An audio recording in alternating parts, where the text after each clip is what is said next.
प्लास्टिकचा वापर शक्यतोवर टाळा, म्हणजे शक्यतोवर करूच नका. हे एक आव्हान आहे असं समजा आणि ही कर्तव्य आहे असंही समजा.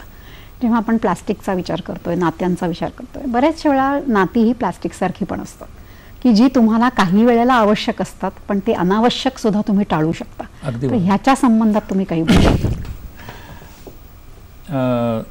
प्लास्टिकचं उदाहरण तर म्हणजे फारच आज एवढं रेलेव्हंट आहे.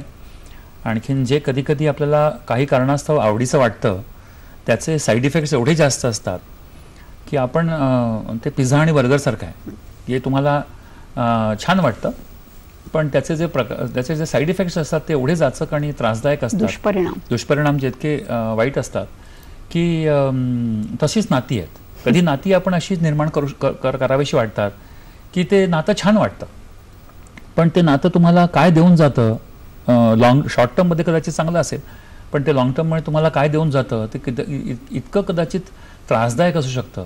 कारण बहुतेक वेळा आपण पूर्ण, जसं प्लास्टिकचं तुम्ही म्हटलं त्याप्रमाणे, पूर्ण ज्ञान नसताना ते एक नातं सुरू केलेलं असतं आणि ते तुम्हाला अगदी विदाऊट फेल खूप त्रास आणि खूप क्लेश देऊन जातं.